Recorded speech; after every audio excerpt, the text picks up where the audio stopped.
it's good to see you guys again. I was here in 2019, right before pre-pandemic, on the same stage with the same family all around me. So I just feel so honored to be here. Can you guys give a round of applause for yourselves for coming here tonight? Let's have a seat. Thank you, Sir John. So yeah, like you said, you were here in 2019, right? Yeah, I was here in 2019, and I just felt so blessed to be here, and just there's so much color and texture and like vibe here that you can't even make it up. You can't bite it off if you wanted to. So that's why I think that what's so beautiful about being not just on the continent, but especially Lagos, especially Nigeria, is that the culture is so dense, guys, that it's just dripping off of your pores. Like, do you guys feel that on yourselves at all?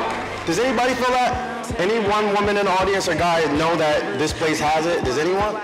No? Yes, we do. It's a quiet audience today. Quiet audience, right? We'll have to get them up. We've already got hands up for questions, but we'll get to that later. So you're here today to talk to us about the importance of skincare and undetectable coverage. Yes. Well, the thing is, I love that we love to get ready, the art of getting ready. I care more about how we feel about beauty, not just what we see. So beauty is a feeling. And also from a mental health standpoint, listen guys, we're the first generation. Can you guys hear me well? Yeah? We're the first generation to normalize being creatives.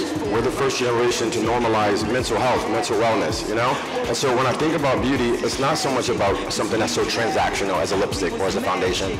It is about how does it make you feel about what you see, So that's why I say beauty is a feeling. And that's really the reason I'm here. That's the reason I got into the business, is because it impacted someone's sense of self. It makes them feel a bit more prepared or ready or powerful or 10 toes down in who they need to be. I love that. I really love that. And so we're going to talk more about that later. I don't want to get too into that right now because I know we're going to start off with your class. You're going to show us some of them. We're going to do makeup for sure, but I really, guys, I came here to talk to you guys. I love to.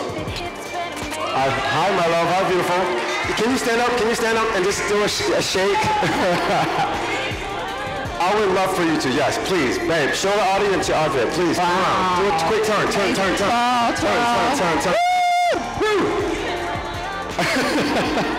No, but guys, I came here, yes, we're gonna do some makeup, we're gonna talk about makeup and the application of it, but what's more important for me is to take something away from you guys, which is a dialogue, which for us to have a conversation. We're just seeing how impactful they've been, and just by showing up for themselves every day, guys. Really, half the job is just showing up, I think Shogun said something that was really amazing at dinner the other night, which is give yourself grace. Be more kind to yourself and don't allow yourself to have so much pressure to get there or to stay there. Grace is key. And I just want to touch on, since we've got to this topic, you as a black man being in makeup, being in the makeup industry and in the rooms where I guess there are not that many other black men there, how important is it for you to own that space that you're in and advocate for other men as well? And not even men, just other people in general. Representation is so important because when children or, younger generations can see it, they can put hands on it, they can know that we can occupy the space. When I started in fashion or in beauty, it was only one way. I was the only person of color, and we were coming after a generation of people who only wanted to be the only one in the room. And now it's not like that, and I love how multi-culti we are now, but if we were waiting on fashion and beauty to be more diverse or more inclusive, we would still be waiting. So I think it's our goal, whenever you have a position, is to use your voice, to advocate for others. And everyone's like, well, how do you advocate? With diplomacy, I think the goal is not to assimilate. You don't have to, but you have to make your ideas translate well. And so the goal for me when I'm speaking to fashion directors, publicists for celebrities, or whoever that looks like, I also need to know, what are your needs today? I know what I need as a makeup artist or to do my job correctly, but what do you need to do your job effectively as well? And that's how you create relationships, that's how you partner with companies, brands, and create something that's longer living than yourself. And that's exactly what it is that you've done, because as I said in my intro, you are an iconic figure within makeup. You have really brought about transformative change within the industry. So can we just touch a little bit on how you started? Yeah. Just because I know there are lots of makeup artists here, and I guess looking at somebody like you, they're really inspired by your journey. So just, I guess, words of encouragement in terms of how you started and how you keep going. Well, we have a package. I would love if that can loop in the background I'm a storyteller, guys. I'm not Biggie Smalls or Tupac, but I like to tell stories, right? But I did bring up a video package if we can cue that if possible. But I started basically, I went to school for art and art history since I was 6. I wasn't like, my mother really knew early on, she saved my life. She knew that I wasn't as athletic as the other kids and things like that, but I was, I was a loner. So what she did, she took paper, butcher paper, and covered my walls in my room with paper, and then put a big bucket of like chalk and charcoal and art supplies, and just told me to create. And then whenever I would fill the room and these murals up, she would take them down and I would come home from school one day and there would be another blank canvas all around the room for me to do that. So she saved my paintings, took me to a school, and I auditioned for it at 6th grade, and I got in. And ever since then, art has been my thing, like how, to manipulate or to take something that you're feeling and communicate that, or allow something to flower. We're all storytellers. If you're a stylist, if you're a journalist, if you are a hairstylist, you can be a chef, a gardener, we're someone who loves interiors, or in terms of interior design. We all have a story to tell. And so I think the goal is how can we continue to express ourselves through the art? And so art isn't something that's so far away from us. It's just like, what's my passion? What do I have that I want to create? And so I think creation is so key, especially for Black people, especially for people who are marginalized. And look what we've done, us, with creativity. Look what we changed the world. We are the culture. From Harlem to Hong Kong, everyone wants to look like a young black man, a young black woman. So I started working under Charlotte Tilbury and Pat McGrath as their assistant.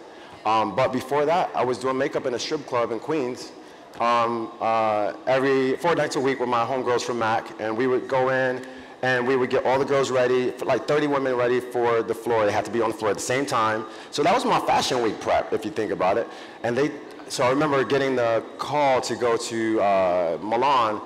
Pat McGrath asked me to go to Milan, and I didn't have a way to get there. I had so many bills. I was like 20-something years old. And the ladies literally twerked me all the way to Milan for my first passport stamp. And it was just like one of those things where, but you always have to pay it forward. That's why I literally live and breathe and do what I do for Black women, specifically, yeah. And I love what that deserves a round of applause. I love what you said about paying it forward as well. Sorry, did you want us to watch? Oh no, I just wanted to give you some colorful visuals. Okay. I love what you said about paying it forward as well, because I noticed that you do quite a few masterclasses like this where you like to teach others what it is that you have learned. And so just touch on why that's important to you to actually teach others as well and make sure that the legacy that you leave doesn't just stop with yourself, but you pass it on. It's important that even though we are teachers, we still are students. And so I just always stay a white belt. I think that there's so much arrogance at the black belt level. When you're a black belt, you feel like I can't learn anything any longer. And so as long as I'm a student or I'm a white belt, if I'm able to take information, I have something to add to the game. We're done when we when we don't learn any longer. And so I think it's really important for us in beauty to share our stories. If you think about it, guys, where would modern medicine be if doctors didn't come around and share their stories? Where would we wouldn't have penicillin, we wouldn't have any of the discoveries. And beauty is also adjacent to that journey. So I feel like as long as we continue to pour back into the women who give us life and who really birth everything, I think that we'll be in a good place. I feel like we've already touched on this through the answers that you've said, but what, besides makeup, or maybe even makeup itself, what are you passionate about? Wow. What am I passionate about? I think one of my biggest passions is mental health, is making sure that there's so much trauma in our community, there's so many psychological fractures that we suffer from every single day. As soon as we open our Instagram, as soon as we turn on the news, there's so many chips away at self. Specifically, to Black women and to Black men in a different direction, But it is a collective trauma. And also, I knew that back in the day, if you listen to most of your uncles or your grandparents, they always said, my dad was a disciplinarian, but my mom was the one who talked to us. She's the one who raised us, really. Our dads had little to say. Our uncles had little to talk about because they weren't able to be emotionally available. They didn't even know what it was like to lean into themselves. Yeah. They didn't have the bandwidth, and our communities did not support men in trying to feel or crying. So I know that mental health is really important, and beauty is a vehicle for us to continue to unpack that journey. Yeah. And beauty and makeup to you is a lot more than just the makeup, right? Like you said, it's how it makes you feel. Yes. And I know that's really important to you as well. So how did you come about, I guess, realizing the magnitude of what it is that you do? It's not just the makeup artist, right? It's so much more. Yeah. So yeah, I just thought you might want to talk on that. You said in terms of being a makeup artist or the makeup that we... Sorry, just in terms of the importance of what it is that you do being more than just surface level. It's about how it makes you feel. Absolutely. And so, you know, whenever we go into a client's house or whenever I go to, you know, B or whoever, I always look at what's working already today. How do you feel? And then we work around that, you know? So I never have some kind of prescription of what I'm going to do, or unless it's a directive that we've talked about, storyboarding or something like that. But I think the goal is to lean into, you know, be emotionally intelligent. I think you have to enter these spaces, guys, as creatives and be able to read the room. But also, a lot of our work is nonverbal. We have to be really keen in nonverbal communication. And so I'm a feeler. I feel everything off of my clients to the point where sometimes my hands will cramp if she's going through something in a way, because I'm so attuned spiritually and emotionally to the people. But I think the goal is, how do we continue to lift someone's spirit, or, you know, break their soul, by lack of a better term, with color. I think humans have an emotional connection to color. I'm looking at you right now and these beautiful colors right now. I'm looking at all of my sisters in the front row, and it does something to us. It makes us feel some way. So I think that one thing I want us to do is be able to also embrace color with open arms. Also, especially as black women, you guys have been told red lipstick doesn't work for so long. You know, you have to go with nudes or natural tones, and I'm really not into that. I think that, so I coined a phrase, it's called dopamine glam. So I work with psych.com and coined a phrase called dopamine glam. And what it's about is fashion's reaction on what we're seeing right now. Everyone wants to feel something. You guys, you know there's so much trauma and everything that's happening in the news right now. It's taking a toll on us emotionally.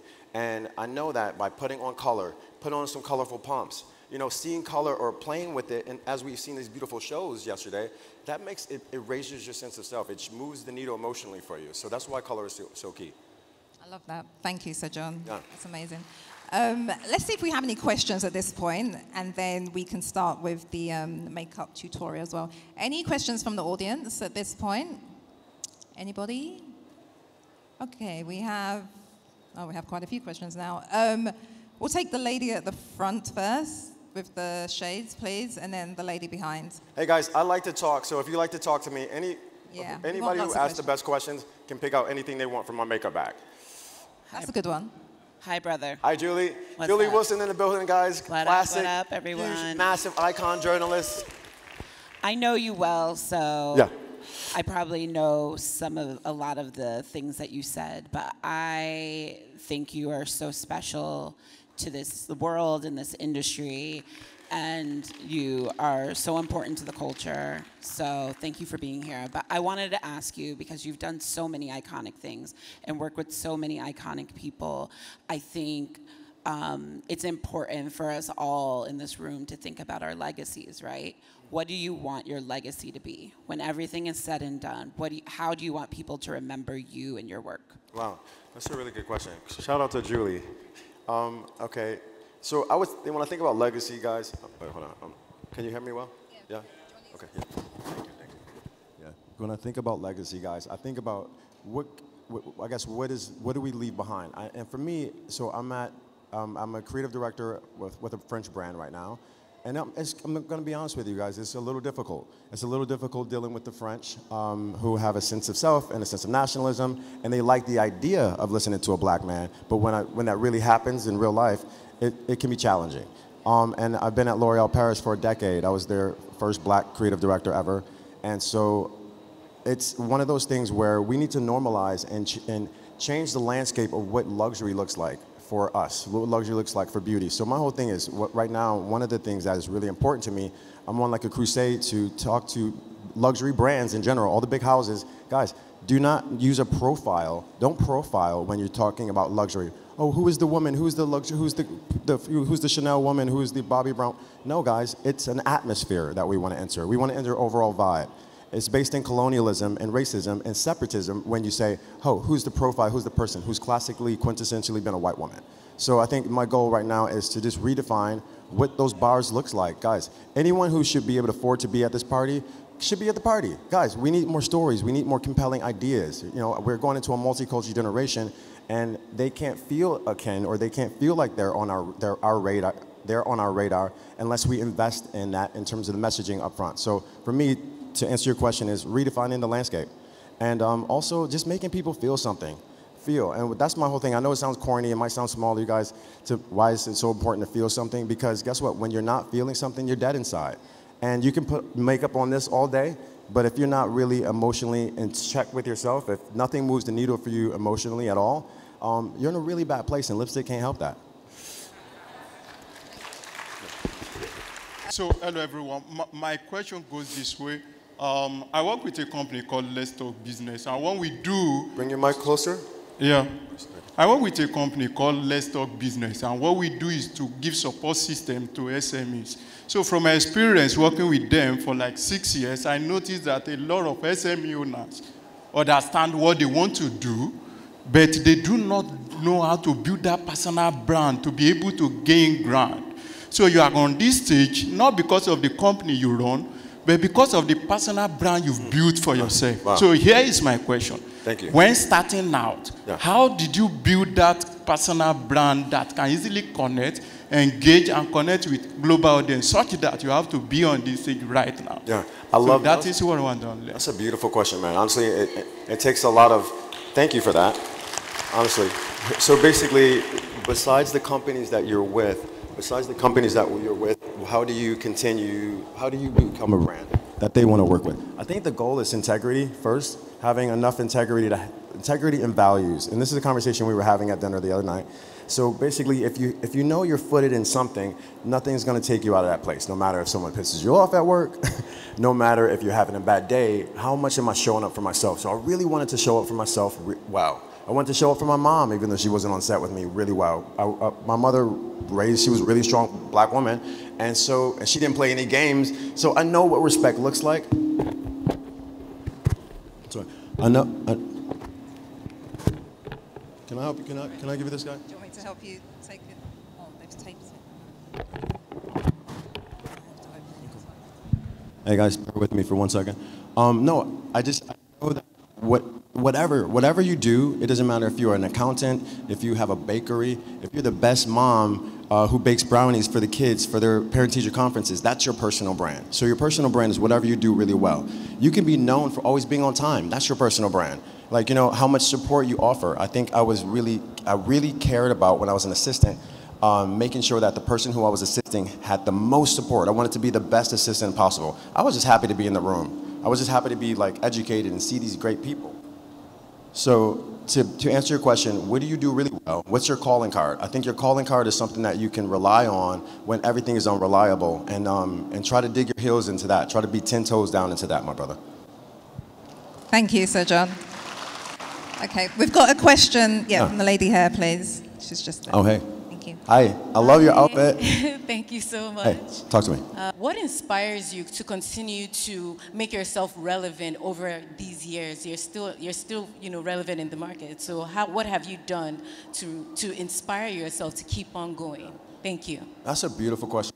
I love the questions, guys, because you know what? It makes me think, and it recharges. I leave places like this with a new assignment, with a new sense of like, what's happening in my career? What do I take it next? Just by this collective conversation. But to your, Iman, the more mature Iman, not the baby. She's told me, you have to turn this moment you're having. You have to turn this moment you're having into a lifetime. Oh, can we? Yeah? The mics ain't liking me today. So guys, you have to turn a moment to a lifetime. I think we look at so many people in media who are on TikTok, who are on YouTube, have moments or pockets. No? Hello. Okay, is that better? All right, let's do it. Let's try it again. So guys, you can have moments or pockets. Like when we look at TikTokers, when we look at YouTubers, they're flashes in the pan sometimes, but you have to get there and stay there. I think you get there and stay there by honestly following nobody else except your culture. And you know who taught me that, who I heard that from? Dapper Dan, who was here maybe a couple years ago, right?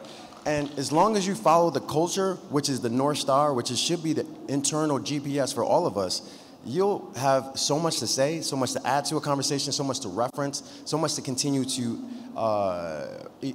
push the needle with emotionally and artistically and creatively. So guys, continue to be a part of the culture and move the culture forward. If you're moving the culture forward, there's no way you can play out.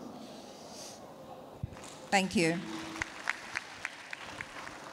So John, would you like to get more audience questions? Or? No, it's cool. I can talk and work at the same time. Work. Yeah? Okay, cool. I'm a little afraid that I might need to get mic'd again, my bro, while I'm starting to paint. So, but you can help me by holding the microphone. Sure. Okay, cool. So, got so many options. Okay, let's go to the lady. Sure. Sorry. Hey guys, so I just want to tell you what I'm doing really quickly, okay? So this is like a cooking show, and so we have. This is our baked cake already, and we're gonna bake a cake on this side. But so I'm talking about how to make sure that you do foundation and just keep it minimal and as easy as possible. You can do a lot of eye, you can bring a lot of disco into the daytime. We're gonna do a very nice dopamine eye on this side, but I wanna show you how to do really easy editorial skin. So your skin should always look like skin, it shouldn't look like makeup. And so we're just gonna dive into that. Thank you, that's a great tip. Okay, we have a lady there. Hi, Sojourn. Thank you for being inspirational. You mentioned that you are a feeler. So when you notice that your client is feeling a type of way, you sometimes get a cramp in your hand. How do you manage other people's emotions from not affecting you and then helping them to ease through the emotion while your work process is going on? So can you repeat that for me now? Yeah, sure. So she basically said, as a makeup artist, how do you deal with like your client's emotions? Like if you're with a client and she's feeling down, how do you ensure that it doesn't affect your own self? It totally affects me. It totally affects me. Like, you know, guys, I'm like a sponge when it comes to energy. So it's like, you know, I got this quote, like I got one bad vibe and I'm out. You know what I mean? In terms of like other places, but when I'm at work, I don't have the option to do anything else except really invest in the women. So I think the goal is how can we continue to either change how she feels throughout that day. Maybe there are certain things like, hey, let's go get a juice. Let's go get some jumping. Let's do some jumping jacks. Let's create. Guys, I love music, so I go into a job. I travel with subwoofers, and I'll start playing some Shaka Khan. I'll go somewhere else with it, and it changes. Listen, we are music, we are agriculture. So if you put on some music for a client, or if she's having a bad day, allow something else to be a breeze in the room and not conversation. Sometimes when your client is having a bad day, don't talk.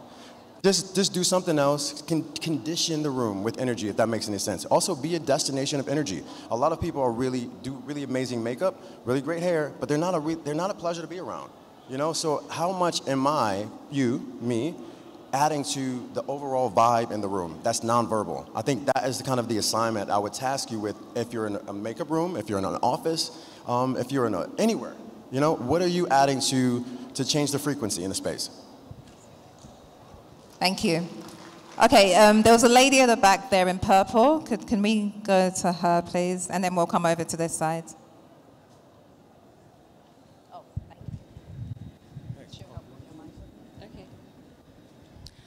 Hi, Sajan.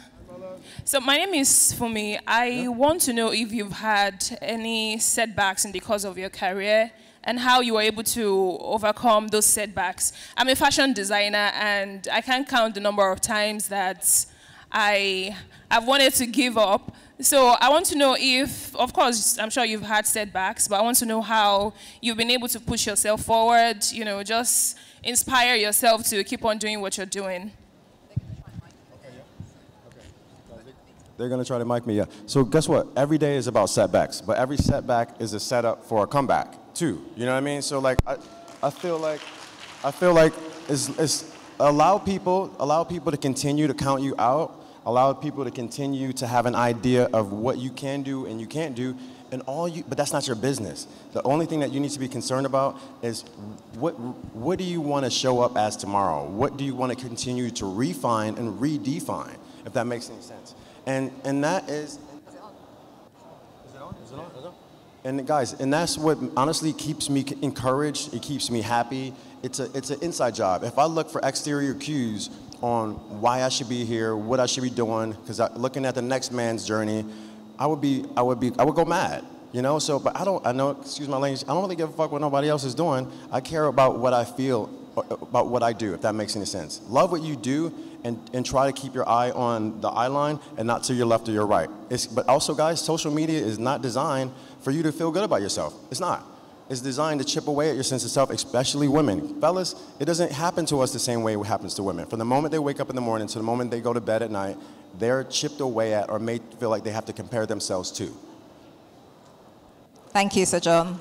That's amazing. So we're not just getting beauty tips, we're actually getting life lessons here. So I hope you guys are really taking this all in. I want to head to this side with another question, if that's okay. This way. Okay, we'll go to this lady here. Sorry, I'll try to get to everyone. Good evening, everyone. My name is Tokumbo Iyamu. You're welcome, Sir John. But I would want to go to what we've come for today, which is also the makeup. The makeup you're putting on, or you're putting on the model, I would really appreciate if you can tell us what you're actually putting. Okay, I love that. Because we want to know at each stage what you're putting, how you're putting it, and how we should go about doing it. Please. Yes. Thank you. So can you hear me, guys? So is this mic working on this side? No? I'm going to project. I'm just going to talk real loud if I can. But you want to know the step-by-step, right? I got you on that. I'm just trying to make sure that you can hear me. Can you hear me now? All right. Almost there. No, it's all good. It's all good. Okay, I'm going to try to talk to really low now. Really low. Shit.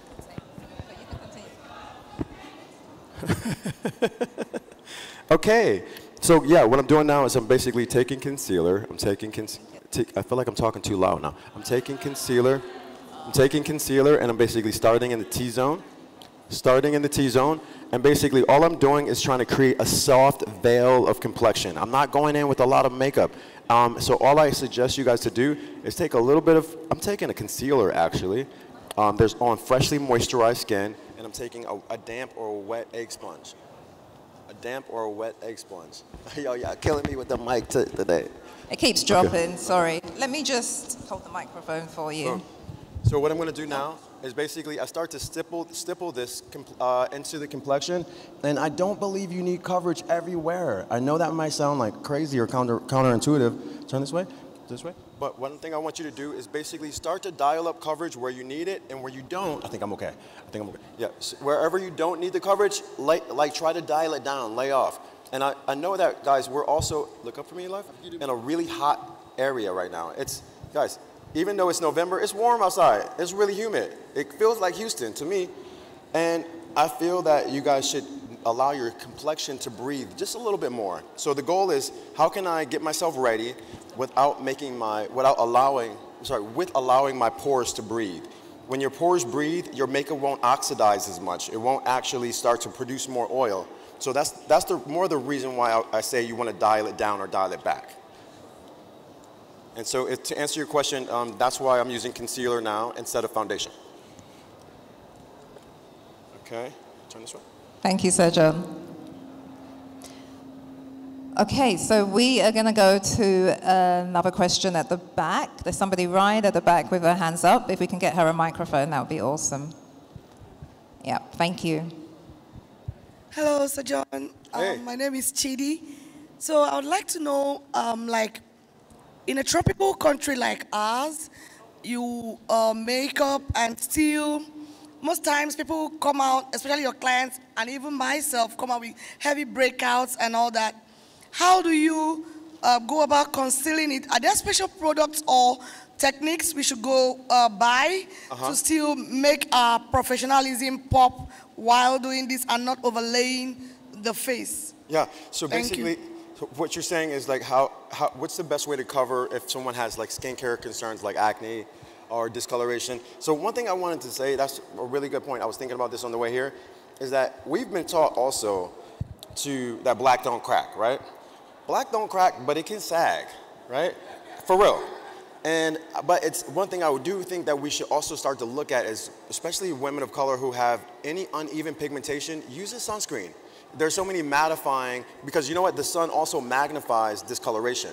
Like, you know, so you don't want to, that's a recipe for permanent discoloration over a long time. So I always talk to people about using a chemical exfoliator. Think about using something like alpha hydroxy or beta hydroxy. So basically glycolic toners, anything with a little bit glycolic or salicylic is going to continue to increase your cell turnover. Guys, if you don't have the money to do that, you know another quick way to do that is to juice kale. Kale has 650% of vitamin K. It increases sluggish circulation. If you're looking in the mirror and you see dark circles, often that's sluggish circulation. Kale is great, beets are great because it brings oxygen to your blood. I even love carrots because carrots are really high in beta carotene, which is almost like a natural exfoliant as well. But to answer your question, how do you cover? So I think that the goal is once you start looking at everything from a skincare level, you'll use a lot less foundation, use a mattifying moisturizer, use the SPF that's mattifying, and try to make sure that you're washing your brushes every single day. But I do love using something like this and building the coverage, and then using a lot less powder because powder also shows up texture. So I hope that answers your question. I think. No. And you can, oh shit. You can use a lot more tape if you need to. You okay? You can use a lot more tape, I don't care. Okay. So guys, am I back? Do you feel me now? You hear me now? Okay. So anyone who's next, please. But what I want to do right now is I'm taking a deep Good evening, everyone. Good evening, hey. Sir John. Hey, give me one, hold that question. I just want to show you. I'm taking a foundation stick that's deeper, and I'm going to basically start to burn her hairline. When I say burn the hairline, just create a little bit of a tan that blends into the hairline. And this is almost like sculpting in a way. Turn this way. Keep going, keep going. Perfect. Okay, what was your question? Okay, my question is... I'm sorry? My question is, you know, we have different facial structures. Can you hold your mic? We know we have different facial structures. And one of the elements of design is balance. So I want to know how, while looking at different structures of different faces, how do you get your inspiration on how you do your makeups? And when looking at different outfits, when you dress your celebrities, different celebrities, how do you balance your makeup with different outfits that you're like? Oh, I like that. How do you just balance, infuse your makeup with the outfit to make everything blend as a designer, as a makeup artist? Like it works. That's perfect. You're perfect right here. That's a really good question. Thank you for that. So the question is, how do I cater my makeup to an event, to a person, to a dress? I think the goal is, and to the structure of the face. So the structure of the face is the first thing I think about all the time, right? Structure is really key. Even as we become more mature, I don't like to say getting older. I'm becoming more mature. I'm 41 years old. And I think the goal is to always look at how can I support and lift the face? How can I make the face not look younger, but just as evolved and as polished as possible? I want to take care of all the details. And that comes from seeing someone's face and also knowing light. Knowing light. Step into some really good light. See what's working for them already and what's not. Don't focus on what's not working. Magnify what is working. And so if I magnify what is working on a celebrity, she'll feel comfortable. She'll love what's happening. The girls know. So that's why to tell you a story, I have a contract with Allergan in the US. And so I talk to plastic surgeons and dermatologists on how not to homogenize everyone's beauty and make everyone look alike. Because I live in LA now, even though I'm from New York, and everyone looks alike. Everyone got the same cheeks, the same lip filler. Turn this way. And the goal is, how do we protect those nuances? So my challenge to you is to start to see beauty in all of the small things in someone's face.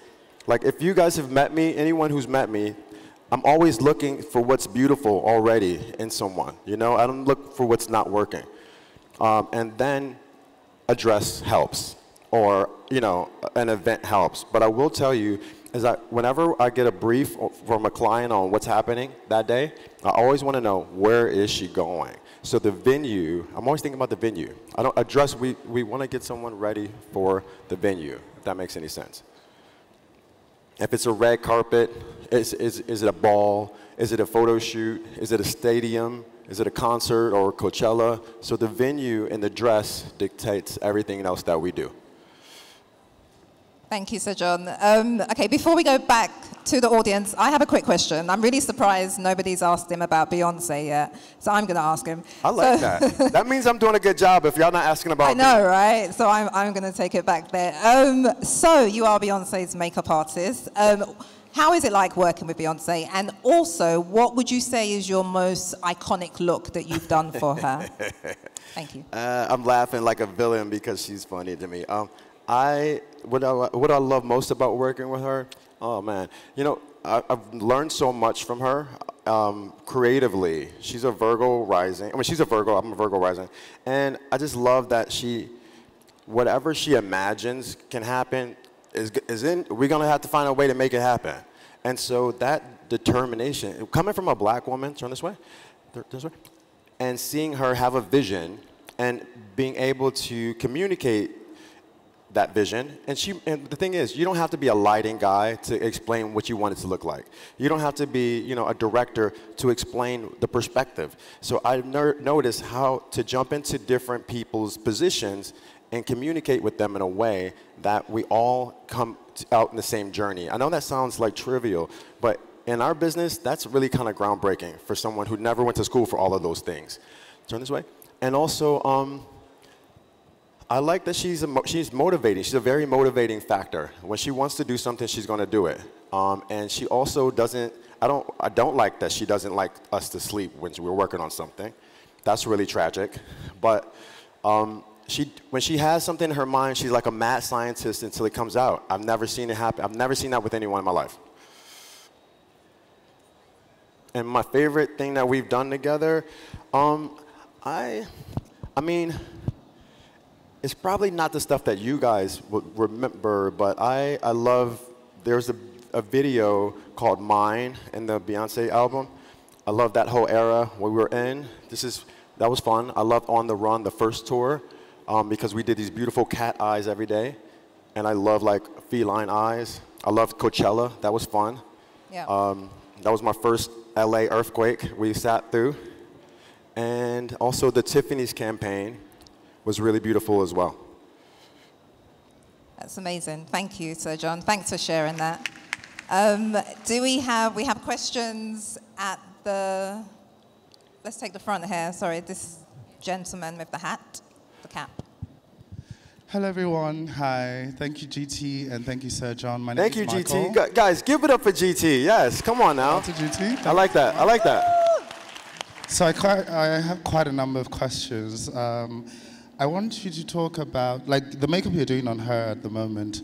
I can't hear you. The makeup you're doing on her at the moment is very soft and very easy. Here in Nigeria, with my experience, I know that a number of my clients who want to do every time a full-on, full beats, like full face. And we're talking about sheerness and very easy makeup. Sometimes when you do that makeup for some clients, they're like, did you do anything on my face? Like, I need everywhere all snatched up. So I want you to talk about black beauty, beauty in general, not just black beauty, and say, oh, we are here to enhance what you have, that this is your face, and what we're doing here is just to enhance. That's one of my questions. And then the other one is, the when will it happen syndrome. What do I mean? When am I going to blow out there? For your process, which has been 20 years for you, I have done 10 years, and I'm like... can you repeat that last question for some reason? The first question. The last basically addressing black beauty and just general beauty in general, and saying, you're beautiful, you don't have to be all cake-topped to say, oh, I have done a makeup for someone. And then the second one is saying, patience over the years, and saying, how, before you got to where you are, your patient process, how did you assure yourself and say, I got this, I'm going to eventually get to where it is that I've envisioned myself. And then the last question is, please tell us some of the products you're using so we can also get from that goodness. Thank you so very much. Thank you. Damn, so that was a shopping list. Okay, let's go. We got 1, 2, and 3 questions, right? So I would say the first question is, I'm going to end on the first question. The second question is, how did I tell myself to, guys, you know, a lot of times, this sounds corny, but it's make-believe. You have to believe in something. Like, it's like looking for Wi-Fi. We go in, as creatives, we go into the wilderness, literally into the wilderness, looking for something we cannot see, that has not been done, that our parents don't believe in necessarily until it has quantified in some way. So you got to believe in something so fervently, and it comes in believing in yourself when everyone else is going to tell you that they're going to give you reasons why that you should not believe. Every day. And so I have a really great way of manifesting because I just have this strong belief that I can do it. I can make it happen. Even though if I can't see it. It's just like Wi-Fi. Think about it. You're reaching around for something. You know it's there. You know you're capable of finding it, but how do you access it? You know, so I think the goal is you got to stay the course and put cotton in your ears, because everyone will put their fears and their sense of rejection or you know, on you. And leave it on you, or think they're protecting you by telling you you can't do it and you should do something more safe. So I think that's the goal and how I continue to condition my mind. But what I would say about, and I'm trying to multitask so I can do this too. What I would say, can you hold this for me for a second, sweetheart, please? That right there?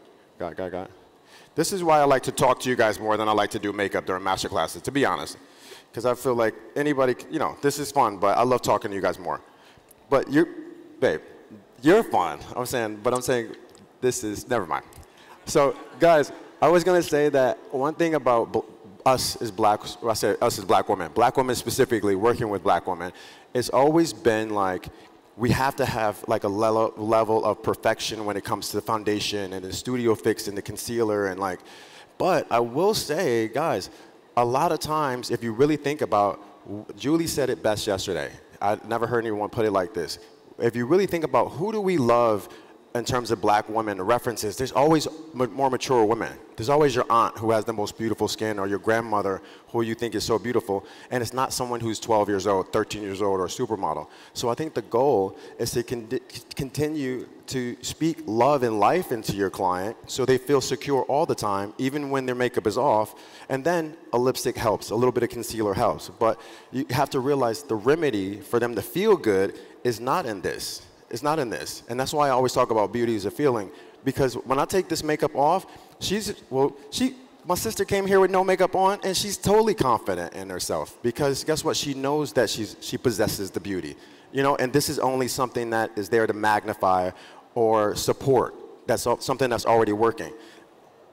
When you find someone who is needing this or needing more coverage to feel beautiful, I want you as a person to start to realize that your job is not there. It's not your job to make someone feel footed in themselves in that way. So I want you to dial back and realize this is something you can't control. It's out of your hands at that point. That's awesome, thank you. I think you also asked about the products. They wanted to know which products you're using. Okay, yes. So guys, I'm right now using a deeper powder, and I designed this powder for the Lion King for Disney a couple years ago. Turn this way. And I'm going... Wow. And I'm going basically around the perimeter of the face with a deeper matte powder. So I'll give you a little art lesson. One thing I want you to think about, whenever you're contouring or sculpting, go with a cooler color. If you see this, guys, this is a cooler brown. These are cooler tones. Anything that's too warm, anything that's too red, it's going to bronze. It's going to create, it's not going to give you that depth. When you want a deeper socket of the eye, you want hollowing of the cheekbones, the jawline, it has to be a cooler color. It can't be a warm color. Also, it should not be shimmery. It should be matte. So we're tapping this in the perimeter of the face, a little bit on top of the the cheekbone, and then the jawline. But if you notice, everything that I'm doing, I do in doubles. So I do everything with a cream, and then I do everything with a powder. And that creates a Teflon face. Like, she can go into a concert and dance or do whatever she needs to do, and it won't move. So I'm gonna switch it up a little bit, and I'm gonna go on this side, and I wanna show you something I'm gonna do with an eye, and then I'm gonna come back and forth. How are we looking on time? How are we doing for time? 15. We have 15 minutes? Okay, cool. Yeah, that's perfect. Should we do more questions, or you want to? Oh, yeah, please. Okay. Yes. All right, awesome. So we have a couple of people. You okay? You okay? The lady on this side with her hand up. Yep, you can give her a mic. Oh, yeah. Too. Yep. Thank you. Hey, John. Good afternoon. Hey, So- Sir John. Sir John. It's my real name, guys. It's my real name. His real name is Sir John. So I have a question. Yeah, talk to me. And this question I'm asking on behalf of every male who may want to become a makeup artist. And I'm also asking this question because of the country, or rather Nigeria. So I don't know your journey. I don't know how your parents felt when you decided to become a makeup artist. It's a really good question. But I know that in Nigeria or most African homes, if you ever tell your mom as a male that you want to become a makeup artist, I'm sorry, but you're going to be sitting in church for deliverance section. Yeah. So Oh, yeah. I want to ask you, how did you build the courage to come out and tell the world, your parents, your family, that you want to become a makeup artist? And also, did you ever have a challenge in terms of being a makeup artist as a male? And how did you overcome the family stereotype telling you not this, what you want to do is not for a male, it's for females?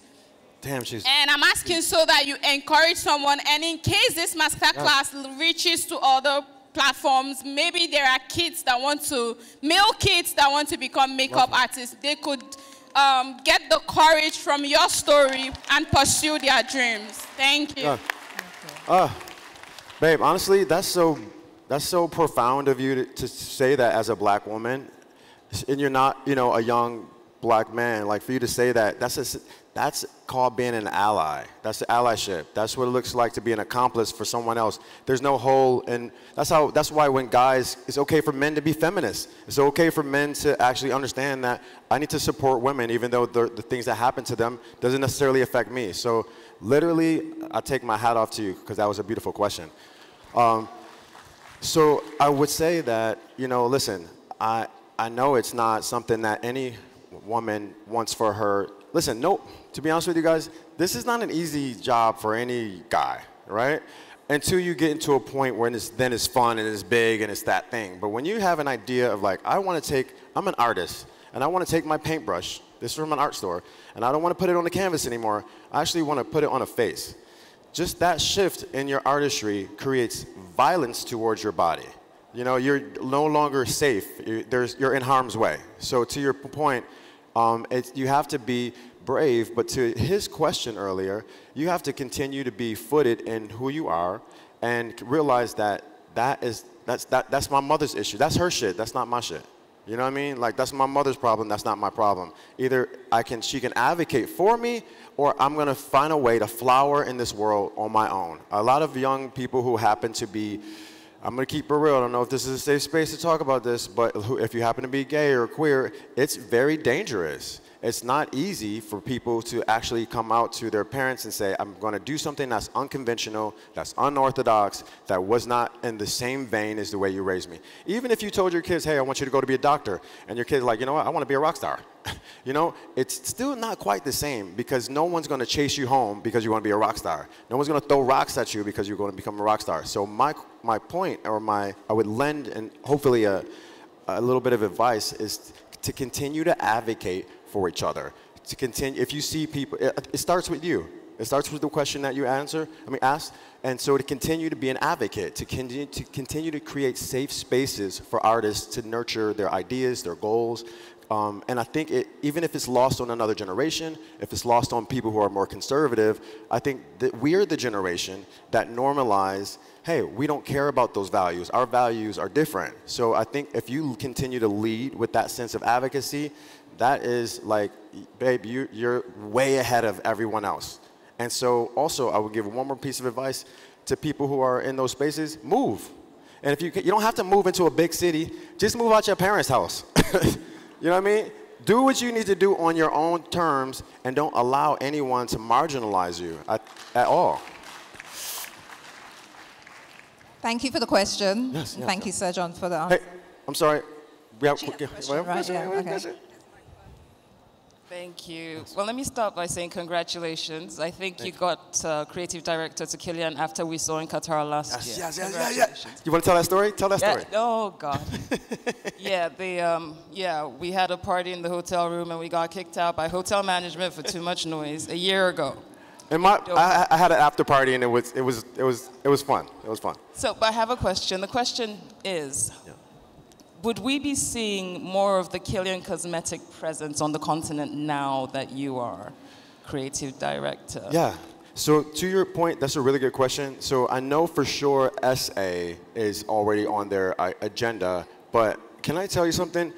Can you guys help me create or understand who are the retailers who would be comparable to the Bergdorf or a Barney's? So I just would need a conversation with the powers that be about what does the retail game look like. So before I can go back to France and have conversations. Yeah, that's all. It's just, honestly, guys, all of it starts with a conversation, and when you show that there's a need or an audience, there's a massive audience. There's more wealth in Nigeria than all of America, I feel. And everyone loves getting ready. So I think that's kind of what we are after in this brand. So I don't know why it wouldn't be here soon. Thank you for that. Thank you. Damn. Great question. I didn't think about Thank you. Okay, I know we have so many questions. Okay, let's take a question from, there. Thank you. Oh, that's yours, right? Okay, hello. Hello, Can you speak a bit louder? Hello. How you doing? Hey, I'm doing good. I'm doing good. How you doing? Fine. Close, bro. Okay, I wanted to ask you, how did you, like, a dark-skinned person, like a very, very, very dark-skinned muse, how did you navigate your way through doing your makeups? I'm sorry, can you hear me? A dark-skinned person, how does he do dark? Yeah, a really, really dark-skinned person. For a really, really dark-skinned person. So two things. I'm also working with Webster's Dictionary to change what it means. The word dark is always a negative connotation. I like to say rich complexions, rich, deep complexions. Whichever way. Instead of dark. Also, and also, guys, but on the opposite end of the color spectrum, I think that we should eradicate saying, oh, they're a fair complexion, because why is that fair? So I want to there's two little psychological things that are in our brain, fair complexions and dark. There are so many connotations around either. So even saying that, I always look at differently. Just want to start there. But I will say, I love deeper complexions because I can pour so much color in. I can put more like rose red blush and everything just melts and works so easily. So for me, I think I go there first. I love working with deeper complexions because and from a complexion standpoint, when you highlight deeper complexions, it's more radiant. It happens to absorb more texture, more color. It's more forgiving, more malleable as an artist. So if you're a makeup artist, though, also in 2020, you should look at every face the same way as soon as you start. Like, for example, if you went to the hospital or the doctor just sees a body. He doesn't know. He just should see a body and go to work, you know? So as a professional, it doesn't matter if you're 8 or 88, if you're from, Iceland, or if you're from, Lagos, I should be able to immediately go to work. Thank you very much. Thank you, Sir John. So do you want to just talk us through, I know this model, you had started her makeup backstage. If you just want to talk us through what you're doing with the eyes. Oh yeah, so guys, what I'm doing now is I'm just basically using like a creamy eyeshadow base, and this sets itself. This is something by a company called Danessa Myricks. Yeah, everyone loves Danessa Myricks so much, and I love her too. She's such a beautiful, beautiful woman. I presented her with an award during New York Fashion Week, a legacy award, and she told a story about the fact she does what she does because her father wasn't able or allowed to do, So that's why I love supporting her brand. Black brands, indie brands are really more important to me than the big brands. So right now I'm basically taking a little bit of this, and then I'm going to have a little fun with, can I see that palette you're holding? Let me see your palette. Guys, I love it. You know what? It's a compliment when any woman falls asleep in your chair. That means that you're really gentle. And as a makeup artist, we should be really gentle. You don't have to press hard, guys. to make it happen. All right, fellas, I'll see y'all later. So if you notice, I'm taking this, see that on my finger? Okay, and then I'm gonna just basically pack this into the lid with. So John, just so you know, we have just under 5 minutes remaining in the class. Okay. I'm listening, guys. Okay, should we get another question before time's up? Go for it, go for it. Awesome, there's a hand right at the back. I think a lady in green. Can we get her a microphone, please? Thank you. Is there a microphone? Yeah, thank you. Please try to make it a quick or a short question. Oh my God, finally! Like I've been raising my hands forever. Oh, my apologies, sorry. Hello, Sir John. It's good to see you in this year's edition, because I was here 2019 as well. Hi, babe. Yes. I like your hair. Thank you. Yeah. So I'm not really much of a makeup person. Okay. And that is because my face is not smooth.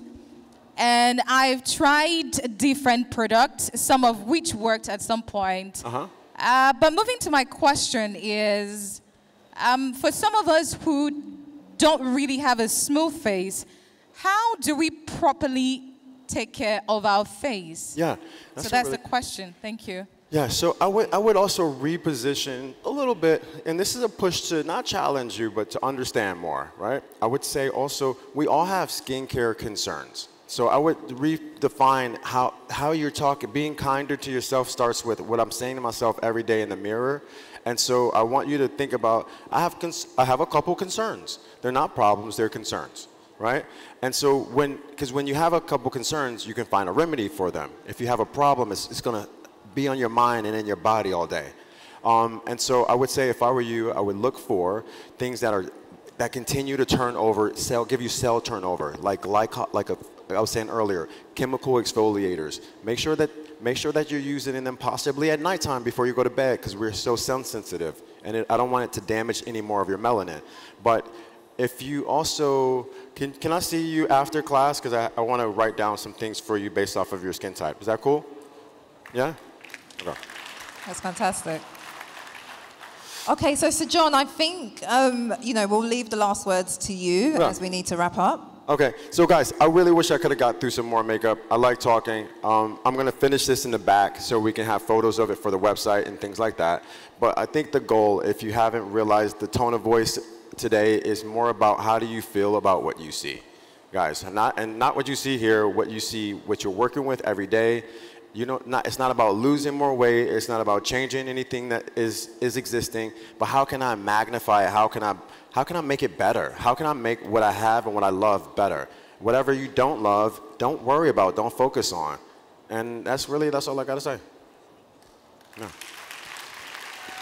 That's amazing. Thank you, Sir John. Thank you, guys. Thank you, guys. Amazing masterclass. And thank you to the audience as well. You guys were awesome. Thank you to our models as well. Thank you.